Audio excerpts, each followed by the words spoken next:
자, 한번 시작을 해보도록 할게요. 자, 우리 아까 행동 강령 중에 연계, 그 다음에 예측, 그 다음에 교수님의 의중파악, 이 세 가지가 중요하다고 했었죠.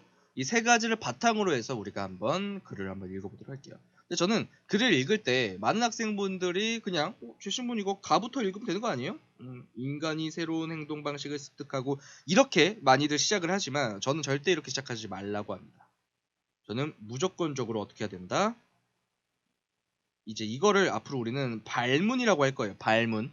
뭐뭐 하라, 뭐뭐 하시오 라고 하는 이런 꼴에, 즉 교수님이 우리에게 주는 명령사항, 이걸 이제 발문이라고 할 건데요. 저는 무조건적으로 이 발문을 먼저 보라고 합니다. 발문 독해를 먼저 하라. 그래서 보면서 여기에서 뭐 해야 된다? 끊임없이 예측해 주는 거예요. 예측. 그래서 문제 1번을 봤더니만 재심은 다를 근거로 하여 재심은 가와 나를 비교 분석하는 거구나. 이 다를 바탕으로 하여 가와 나를 비교 분석하는구나 라는 게 문제 1번이고요.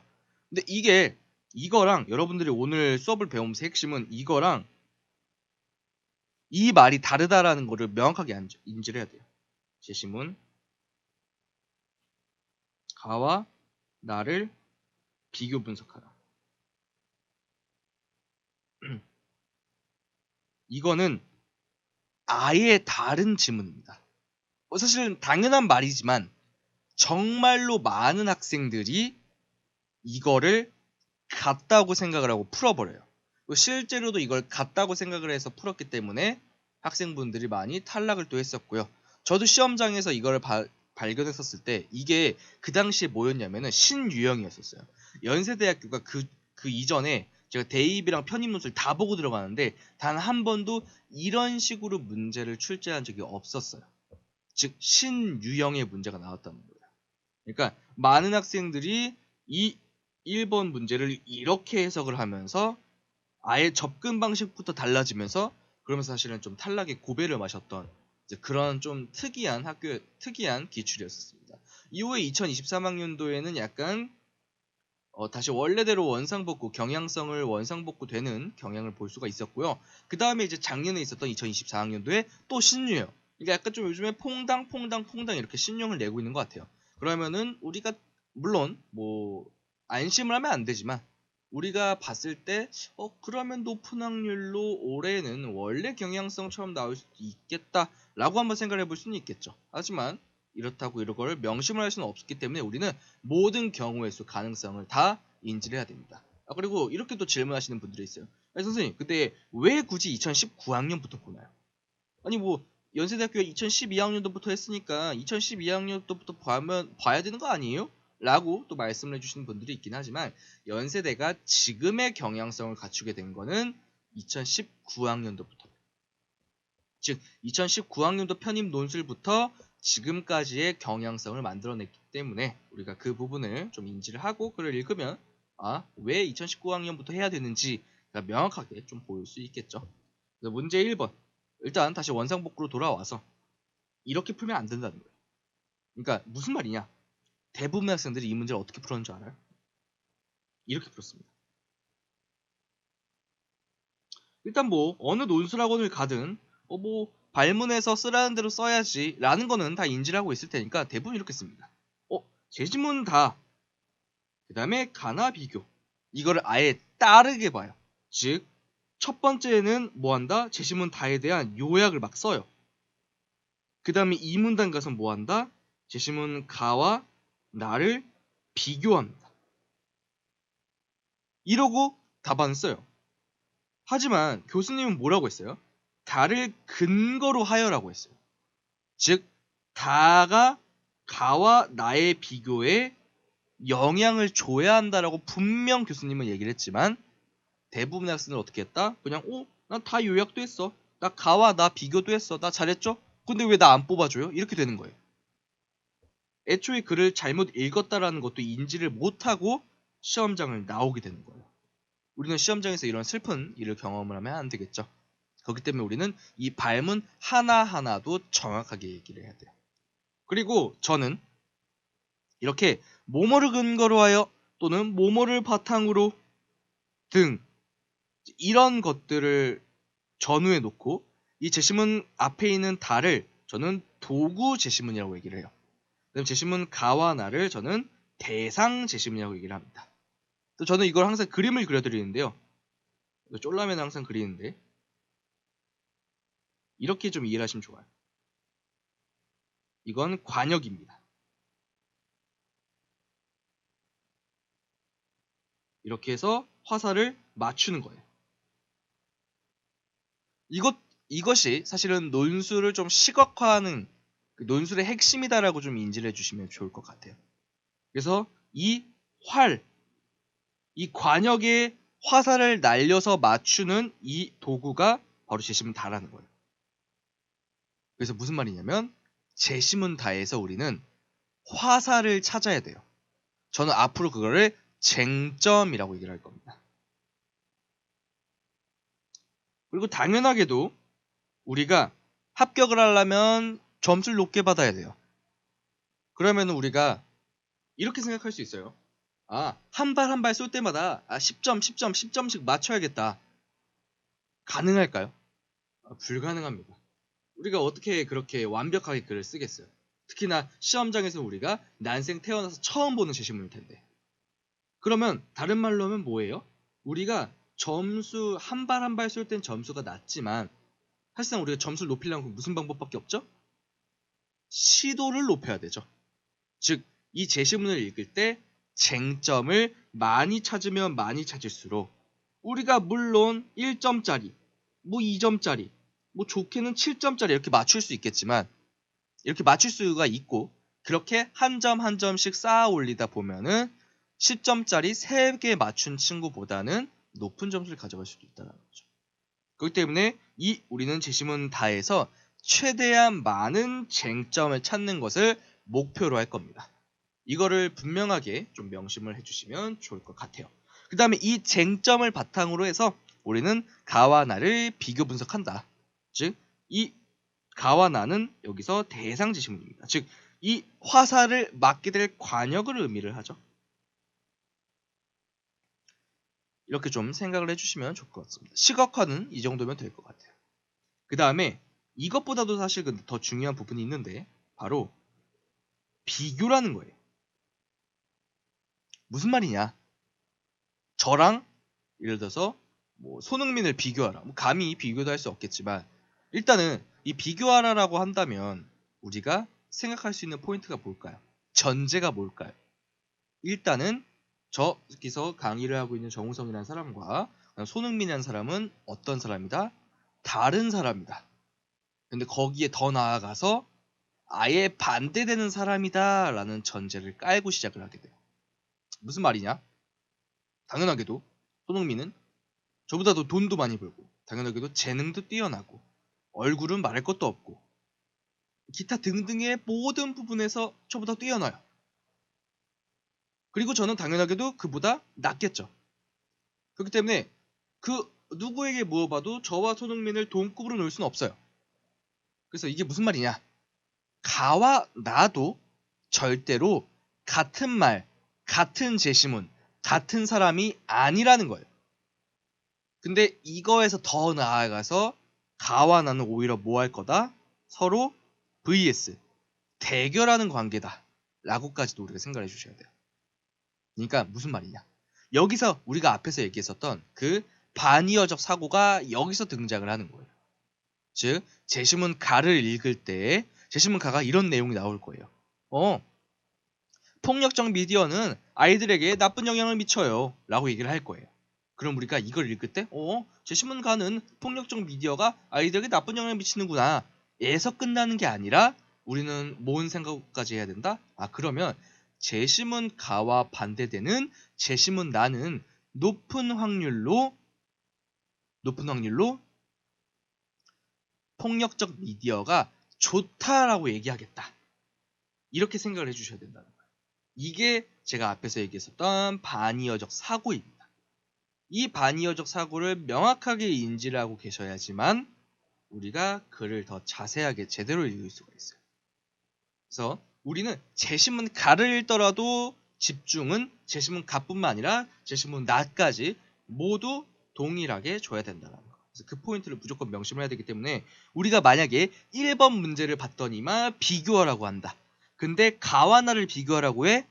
그러면 제시문 가와 나는 서로 대비되는, 서로 반대편에 되는, 반대편에 서 있는 그러한 제시문들이겠다라는 걸 우리가 명심을 하고 글을 읽어주시면 생각보다도 글을 더 쉽게 이해할 수가 있을 거예요. 그래서 그 부분을 좀 명확하게 인지를 해주시면 좋을 것 같습니다. 자, 그렇게 한번 볼 수가 있겠고요. 다음 2번 한번 보도록 할게요. 그러니까 여기서 예측이 이런 거예요. 그래서 비교를 하라고 했네. 근데 가와 나를 비교하라고 했네. 그러면 가와 나는 서로 대비되겠다 라고 생각하는 게 바로 예측이에요. 그러니까 예측이라고 하는 게 뭐 거창한 게 아닙니다. 근데 우리가 이런 끊임없는 인지적 사고를 통해서 글을 읽을 때 우리의 글이 굉장히 어나더 레벨이 된다라는 거죠. 다음 문제 2번. 그러면 제시문 라에 나타난 조사 결과에 비추어. 자, 이 조사 결과에 비추어 라는 말 앞에 있는 뭐와 1번 문제와 뭐가 똑같죠? 근거로 하여라는 말과 똑같죠. 그러면 여기 있는 제시문 라가 우리가 방금 배웠던 무슨 제시문이죠? 라를 바탕으로 가와 나에 대한 평가를 하시오기 때문에 라는 도구 제시문이 되는 거고요. 그 다음에 가와 나는 또 대상 제시문이 되는 겁니다. 그래서 우리는 또 뭐야? 제시문 라에서 최대한 많은 뭘 구하자? 화살을 최대한 많이 구해보자. 이렇게 좀 인지를 해주시면 좋을 것 같습니다. 화살을 많이 구해보자. 좋죠. 이렇게 좀 진행을 한번 해보면 될 것 같아요. 그래서 가와 나의 주장을 종합평가하시오 라고 얘기를 하고 있고요. 여기서 평가 문제 나왔다. 그러니까 연세대는 원래 이렇게 1번에서는 비교, 2번에선 평가 나오던 애인데 작년에는 특이하게 1번에서도 이 평가가 나왔다. 근데 뭐 평가 문제 어떻게 풀어야 되는지도 오늘 다 배울 거예요. 그렇기 때문에 사실은 우리가 이 수업을 듣고 난 이후에는 뭐 비교가 나오든 평가가 나오든 아니면 설명이 나오든 다 문제를 제대로 풀 수가 있을 거다 라는 포인트를 좀 인지를 하고 계시면 좋을 것 같습니다. 자, 그러면은 이렇게 발문 독해가 가능했고요. 그럼 이제 우리 두 번째 뭐 해야 된다? 바로 저는 이걸 자료 초벌구이한다 라고 얘기를 해요. 이게 무슨 말이냐? 물론 제가 먹을 걸 좋아해서 이런 말을 넣은 거기도 하지만 자료를 초벌구이한다라는 말은 자료를 먼저 보면서 이 예측을 한다는 말이에요. 그리고 왜 초벌구이겠어요? 나중에 한글 제시문까지 모두 읽은 다음에 다시 돌아와서 뭐 해야 된다? 자료 한 번 더 읽어야죠. 왜요? 우리가 글자로 된 텍스트로 된 제시문들을 읽으면서 우리는 뭘 갖췄을 테니까? 정보를 갖췄을 테니까. 그 정보를 바탕으로 자료를 정확하게 이해하는 것. 그것이 여러분들이 사회 논술을 푸는 데 있어서 굉장히 핵심적인 포인트다라고 말씀을 드릴 수 있을 것 같습니다. 그러면 이 자료 초벌구이 말이 어렵긴 하지만 이 자료 초벌구이 할 때는 여기서도 똑같이 우리 뭐 해야 된다? 예측을 한번 해봐야 된다. 근데 이 예측을 할 때 제가 팁을 하나 드릴게요. 바로 자료 간 연계에 신경을 써주세요. 그리고 저는 이 연계라는 말 그렇게 막 어렵지 않아요. 이 연계라는 말은 다른 말로 하면 뭐가 원인이고 뭐가 결과인지 한번 생각을 해보자라는 거예요. 이것만 가지고 자료 초벌구이 해주시면은 우리 충분합니다. 이후에 더 자세한 자료에 대한 설명은요. 제시문 다 읽고 와서 해도 늦지 않아요. 그렇기 때문에 이 자료 초벌구이를 한번 해본다. 그래서 물론 우리가 마지막 수업 때쯤 되면은 발문 독해도 몇 번 해야 되고 자료 초벌구이도 몇 번 해야 되고 뭐 제시문 독해 한 제시문당 몇 분 독해야 되고 이거 다 하나하나씩 자세하게 알려드릴 건데 지금 연습 단계에서는 여러분들이 이 수업 끝나고 난 이후에 연습 단계에서는 여러분들이 일단은 그냥 시간 신경 쓰지 말고 제가 했던 방식 그대로 다시 한번 해보세요. 그거를 우리가 최대한 빠르게 익히면 익힐수록 우리는 글을 좀 더 빠르고 정확하게 읽을 수 있는 능력을 갖출 수 있게 될 겁니다. 그래서 자료 초벌구에 한번 해볼게요. 근데 뭐가 원인이고 뭐가 결과인지를 생각하면서 한번 보도록 하겠습니다. 그래서 이렇게 보면은 자료에 이렇게 간단한 설명을 해주고 있어요. 그래서 ABC가 역사, 문화, 국토 면적, 인구 밀도가 유사하대요. 근데 그런 ABC를 놓고 지금 비교를 하겠다는 거예요. 그리고 이거를 나중에 좀 더 자세하게 설명드리겠지만 역사, 문화, 국토 면적, 인구 밀도가 유사하다라는 거는 다른 말로 하면 외생 변수를 통제했다라는 말이에요. 이건 그냥 적어만 두세요. 적어만 두시고 혹시나 좀 더 궁금하면 유튜브 같은 데서 찾아보시는 것도 충분하긴 하지만 이 말은 다른 말로 하면요. 즉, 이 폭력적 미디어가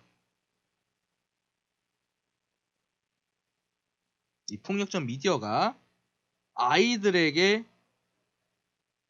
영향을 미치는가? 혹시나 이제 사회과학에 대해서 조금 아신다면은 이 폭력적 미디어가 아이들에게 나쁜 영향을 미친다라는 연구를 하려면 아이들에게 나쁜 영향을 미치는 다른 변수가 없어야겠죠? 즉, 폭력적 미디어만이 아이들에게 영향을 미친다라는 얘기를 하려면 폭력적 미디어 말고 다른 원인들은 아이들에게 부정적 영향을 미치면 안 되잖아요. 예를 들어서 뭐 학군, 학구열, 뭐 부모님의 소득, 아니면은 뭐 뭐 아이의 뭐 MBTI, 뭐 기타 등등의 이런 원인들이 아이의 폭력성에 영향을 미치면 안 되잖아요. 이러면은 자, 어떤 저명한 학술에다가 교수님들 나가가지고 저는 이번 연구를 통해서 폭력적 미디어가 아이들에게 영향을 미친다라는 연구 결과를 발견했습니다. 근데 이와 별개로 MBTI, 뭐 부모님의 소득 수준, 뭐 아이들의 학업 성취도 등도 아이들의 폭력성에 영향을 미친다고 합니다. 라고 하면은 누가 그 교수님한테 박수를 쳐주겠어요? 야, 그건 나도 하겠다 이러겠죠.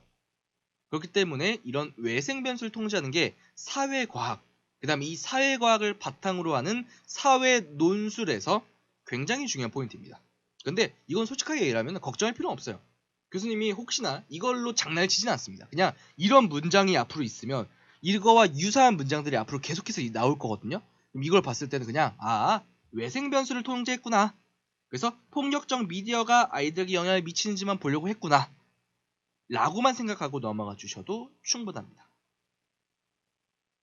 그래서요. 어쨌든 이 아이들 만 12세가 될 때부터 폭력적 텔레비전 프로그램을 시청했대요. 그 다음에 그림 1은 3주간 이 아이들의 폭력적 프로그램 월간 시청률을 나타낸 거고, 그림 2는 2018년에 12세가 된 어린이들의 폭력적 프로그램 시청을 시작하고 3개월 후인 4월 1일부터 2년 후인 4월 1일까지 지난 3개월간의 폭력적 비행 범죄율을 조사한 거예요. 그러니까 여기 나와요. 근데 어린이들의 폭력적 프로그램 월간 시청률, 그 다음에 아이들의 비행 범죄율, 세 번째는 아이들의 정신건강지수. 총 이렇게 세 가지의 자료가 나오고 있습니다. 그 자료에 대한 부연 설명이다라고 생각을 해주시면 될 것 같아요. 근데 이 자료에 핵심이 좀 있죠. 우리가 대부분의 자료를 생각을 한다면 이런 식의 자료를 많이 생각을 해요. 즉 여기에 꼬다리가 안 달려 있는 것들. 근데 여기서부터 보면 어떻죠? 2018년도와 2020년도 이렇게 두 가지의 데이터가 한 좌측 평면도에 이렇게 기재가 되어 있죠. 여기도 똑같아요. 핵심은 뭐냐? 앞으로도 혹시나 이런 식의 자료 유형이 나온다면 우리는 이걸 어떻게 읽어야 된다? 2018년 1월 1일부터 애들이 폭력적 프로그램을 보기 시작했대요. 그럼 어떻죠? 2018년 1월 1일과 2018년 4월 1일은 어때요? 되게 가깝죠? 그럼 우리는 이렇게 시간적으로 가깝다라는 말을 어떤 말로 바꿀 수가 있을까요? 바로 단기적이다라고 볼 수가 있을 거예요. 자, 반이어적 사고 중요하다고 했었죠? 단기의 반대말은 뭐예요? 당연하게도 장기죠, 장기. 2018년도 1월 1일부터 2020년도 4월 1일까지의 기간 동안은 여기서 보다 장기적이다. 똑같아요, 이것도. 얘도 단기적이다. 얘도 장기적이다. 이렇게 볼 수가 좀 있겠습니다. 괜찮으시죠? 그래서 이 비행범죄율과 정신건강지수가 단기적으로, 장기적으로 차이가 많이 나는구나. 정신건강지수도 단기적으로, 장기적으로 차이가 많이 나는구나 라는 거를 우리가 볼 수가 있겠습니다. 자, 그럼 이렇게까지 하고요. 우리 앞에서 뭐라고 했었죠? 원인과 결과를 한번 생각을 해보자고 했었죠. 그게 자료 간의 연계의 핵심이라고도 얘기를 했었어요. 그러면 우리가 아직 정확한 이론을 알진 못하지만 뭐가 원인이고 뭐가 결과일 것 같으세요? 한다면 당연하게도 이 아이들의 비행범죄율은 왜 높아졌을까요? 이 아이들의 정신건강지수도 왜 높아졌을까요? 그리고 애초에 비행범죄율과 정신건강지수는 뭘 의미를 할까요? 얘들은 당연하게도 결과를 의미하죠. 얘도 결과를 의미하고. 그럼 이런 결과를 만들어내게 된 원인은 뭐다? 바로 월간 시청률. 그렇기 때문에 아마도 이 문제를 처음 보는 여러분들은 그림 1, 2, 3을 보면서 머릿속으로, 여러분들의 머릿속을 한번 상상을 한번 해볼게요. 여러분들의 머릿속은 아마 이렇게 가득 찼을 거예요. 자료 1은 어떻게 읽지? 자료 2는 어떻게 읽지? 자료 3은 어떻게 읽지? 어때요? 이렇게 띄엄띄엄 이렇게 자료 1, 2, 3이 각각의 독립적인 영역을 가지고 여러분들의 머리를 괴롭히고 있었을 거예요. 근데 저는 여기에 뭘 해버렸죠? 얘가 원인이고 얘네는 결과야. 사실 이렇게만 해도 이런 머리 사고에서 어떻게 된 거죠? 원인과 결과라는 두 입장으로 나뉘었었죠. 그래서 애초에 사람들은 이 세 개부터 좀 불안전하다고 생각을 해요. 두 개 있을 때 가장 안정하다고 생각을 합니다. 어때요? 자료 3개죠. 얼마나 머릿속에서 불안정하다고 느끼겠어요. 그거를 우리가 이렇게 의도적으로 자료 1은 원인이야. 자료 2와 3은 결과야 라고 하면서 우리가 뭘 할 수 있는 거죠? 이 세 가지에 좀 묶이지 않은, 그래서 너무나도 복잡한 이 세 가지 자료를 단 두 가지 입장으로 엮을 수가 있게 되었다. 그거를 핵심 포인트다라고 여러분들 좀 인지를 해주시면 좋을 것 같습니다. 무슨 말이냐? 어떻게 초벌구를 하면 돼요? 이제 예측해야겠죠? 그래서 그림 1이라는 친구는 그림 2에 어떤 영향을 줬을까? 그 다음에 그림 1이라는 친구는 그림 3에 어떤 영향을 줬을까? 그 다음에 더 나아가서는 이거는 뭐 오늘 수업에서는 이해를 하지 않으셔도 괜찮아요. 이거는 끊임없이 돌려보면서 이 수업 영상을 끊임없이 돌려보면서 이해를 아마 하시게 될 건데, 그림 2 또는 그림 3은 서로 어떤 영향을 미치고 있을까? 또 곁다리로 한번 생각을 해보시면 좋을 것 같아요. 이거는 조금 더 나중에 더 자세하게 설명을 드릴 기회가 있을 거라고 생각을 하는데요. 그러니까 무슨 말이냐? 그냥 법칙화를 해드릴게요. 자료가 3개가 나오잖아요. 우리 옛날에 초등학교 때 악수하는 경우의 수를 배웠던 경우가 있을 거예요. 즉, 이 3명은 악수를 총 몇 번 할 수 있죠? 1번, 2번, 그 다음에 3번 할 수 있어요. 어때요? 이게 그림 1이고요. 이게 그림 2고요. 이게 그림 3이에요. 그림 1과 그림 2가 악수를 한번 하고요.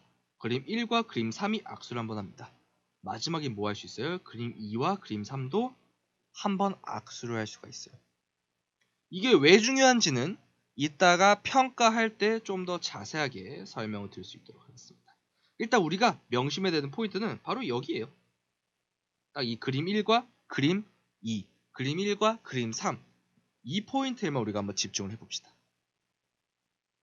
자, 아이들의 폭력적 프로그램은 A국이 가장 낮고요. B국이 중간, C국이 높고, 얘네들은 월간 30시간, 얘는 월간 50시간, 얘는 월간 70시간의 폭력적 프로그램을 보고 있네요. A국은 30시간, B국은 50시간, C국은 70시간. 그럼 그림을 봅시다. 그랬더니 어때요? 단기적으로는 어때요? 아이들의 비행 범죄율이 A, B, C국 순으로 어떻게 되죠? 증가하죠. 핵심은 단기적으로라는 거예요. 단기적으로 A, B, C 순으로 범죄가 발생한다. 근데 장기적으로는 어때요? 오히려 A, B, C 순으로 범죄가 높죠. 그럼 우리가 이걸 보면서 한번 상상을 해야 돼요. 우리 흔히 특히나 이제 연세대학교는 이것도 나중에 좀 더 자세하게 설명을 드릴 건데요. 연세대학교는 사회의 통념과 반대되는 글들을 자주 내요. 무슨 말이냐면 이런 것들. 예를 들어서 CCTV가 있으면 우리 당연히 뭔 생각하죠? 안전하다. 범죄가 안 발생하겠다. 라고 생각을 많이들 하잖아요. 근데 이게 뭐 연세대학교 2016학년도 편입 사회논술 문제였는데요. 이게 어떻게 나왔냐면은 CCTV가 있더라도 뭐 한다? 범죄가 발생한다. 라는 얘기가 나왔었어요. 그리고 그게 핵심 주장이었습니다.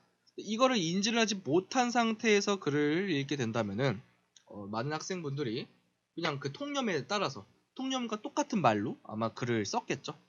그렇기 때문에 우리가 그 부분을 좀 인지를 할 필요가 있을 것 같습니다. 이것도 똑같아요. 폭력적 미디어를 본다면 당연하게도 이 단기적으로는 그러니까 단기적이란 말 빼고 그러니까 범죄가 높아질 거라는 생각을 하지 않나요? 근데 웬걸 장기적으로 봤을 땐 어때요? 오히려 범죄가 줄어들었어요. 즉 폭력적 미디어는 나쁘다?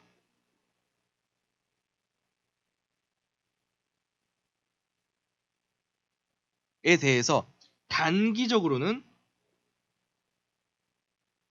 그렇다라고 얘기를 할 수 있어야 되고요. 장기적으로는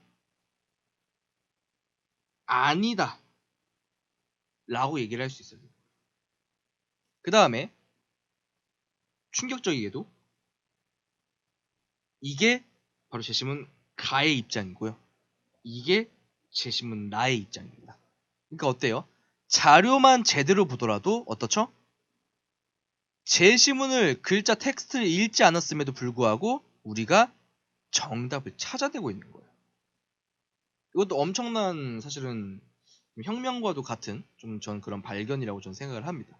여러분들이 이걸 진짜 인지하고 시험장에 들어가면 애초에 마음가짐부터가 달라요. 즉 이렇게 생각을 하는 게 더 우리가 자신감 있게 글을 읽을 수 있다라는 말을 드릴 수 있을 것 같아요. 자, 이런 바탕으로 해서 그림 1과 3도 한번 보도록 하죠. A국은 30, B국은 주당 50시간, C국은 주당 70시간의 시간을 본대요. 정신건강 지수는 어떻죠?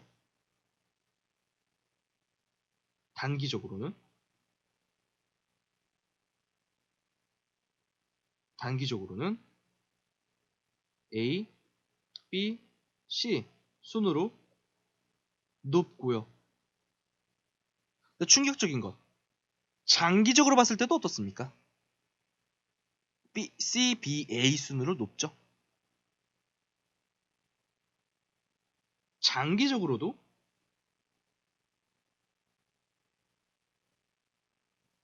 A, B, C 순으로 높습니다. 그렇기 때문에 이 그림 1과 그림 3 사이의 관계는 어떻다? 폭력적 미디어가 나쁘다 좋다? 좋다 라는 입장, 즉 이 입장을 옹호해주는 입장이겠죠. 그 다음에 우리가 글을 읽을 때 제시문 가와 나를 이제 읽을 거거든요. 근데 제시문 가와 나를 읽을 때 핵심적으로 가져가야 되는 이 단어 나오면 여기 뭐 별표 100만 개를 치든 동그라미를 겁나 크게 하든 해가지고 내가 머릿속에 명백하게 인식시켜야겠다 하는 그 단어는 뭐가 있을까요? 바로 폭력적 프로그램, 그 다음에 범죄, 그 다음에 정신건강. 이 세 가지 단어를 지점으로 해서 우리는 무조건 제시문을 읽어주셔야 된다. 뭐라고요? 폭력적 미디어, 그 다음에 범죄, 그 다음에 정신건강. 아니 선생님, 이게 왜 중요하죠? 이런 단어가 뭐가 중요해요? 어차피 제시문 가랑 나에는 새로운 정보들이 있을 거 아니에요. 물론 그것도 맞는 말이지만 이거는 왜 그러냐면 바로 2번 때문이에요. 라라고 하는, 즉 이 그래프, 세 가지 그래프를 바탕으로 가와나를 평가라고 했잖아요. 그럼 당연하게도 라가 중요시하는 것들도 가와나가 뭐 하겠어요? 당연하게 중요시 하겠죠. 그거를 인지를 하고 글을 읽으러 들어가야 되는 거고요. 그러니까 모든 학원에서 모든 학생들이 제시문 가부터, 그리고 요즘에는 좀 보편화가 돼서 발문까지는 읽어봐요. 물론 발문 읽을 때도 그냥 비교 문제 나왔네, 평가 문제 나왔네 라고만 생각하지 이렇게 우리처럼 자세하게 생각하지도 않습니다. 근데 이러면 다 10중 8구는 어디로 간다? 바로 제시문 가부터 간다고요. 근데 그러면 정신건강지수, 비행범죄, 그 다음에 폭력적 프로그램이 핵심 키워드라는 것을 사실은 놓치고 가는 거예요. 그 다음에 괜히 제시문 가에 있는 어떤 특정한 키워드, 예를 들어서 모방, 여기는 모방이 중요할 거야. 오케이, 그러면 제시문 가는 모방한다라고 하고 제시문 나는 모방하지 않는다라고 비교해야겠다. 와, 나 비교 정말 잘했다, 나 정말 최고야, 나 합격하겠지? 이러고 떨어지는 거예요. 제시문 가에서의 핵심 키워드는 모방이 아니거든요. 여기서 핵심 키워드는 뭐를 보다? 당연하게도 텔레비전이다. 텔레비전. 이 텔레비전의 공격성이다. 이게 핵심이다. 즉 1문단보다는 사실은 2문단이 더 중요한 제시문이었어요. 근데 우리가 이게 중요하다는 인지 없이 곧바로 제시문 가부터 읽으러 갔다고 해봐요. 우리 곧바로 모방에 꽂힙니다. 그래서 모방. 제시문 나는 모방이란 건 없다고 하네. 오케이, 그럼 제시문 가와나는 모방을 한다라는 입장과 모방하지 않는다는 입장으로 나뉜다. 이런 식으로 글이 써지게 되는 거예요. 그럼 이거는 교수님의 의도를 아예 배제한 채 그냥 내가 신나는 대로, 내가 읽고 싶은 대로 글을 읽은 거다라고 말씀을 드릴 수가 있을 것 같아요. 그렇기 때문에 저는 무조건적으로 자료부터 읽고 오라 라고 말씀을 드리고 있어요. 그래서 굉장히 중요한 포인트입니다. 자료부터 읽고 오는 거. 그래서 자료부터 읽고 오는 게 이제 왜 그래야 되는지가 정확하게 아시겠죠. 그래서 그 부분을 우리가 명확하게 좀 인지를 해주시면 좋을 것 같습니다. 자, 그래서 이렇게 또 2교시를 한번 마무리를 해보려고 하는데요. 저희가 수업 시간이 한 40분으로 좀 짧아서 아마 이후에는 뭐 구글 미트나 이렇게 1시간 정도 되는 이제 그런 플랫폼을 좀 사용을 할 것 같은데, 이후에 수업을 수강을 하시게 된다면 좀 더 자세하게 말씀드리도록 하겠습니다. 어쨌든 2교시를 끝으로 한번 정리를 해본다면 우리는 제시문을 읽을 때, 문제를 들어갈 때 무조건 뭐부터 해야 된다? 발문부터 읽어야 된다.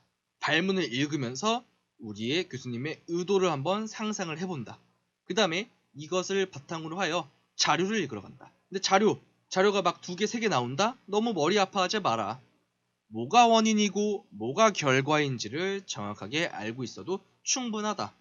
그 다음에 자료의 제목, 즉 자료의 표제부는 핵심 키워드를 담고 있을 가능성이 굉장히 높다. 그래서 우리는 핵심 표제부에 있었던 폭력적 미디어, 그 다음에 범죄, 그 다음에 정신건강, 이 세 가지가 굉장히 중요한 키워드구나라는 것을 인지하고 본격적으로 시험은 가부터 읽으러 들어가야 된다. 그래서 이 세 가지 정도만 우리가 머릿속에서 되뇌이면서 이번 또 쉬는 시간을 같이 또 보내보면 좋을 것 같습니다.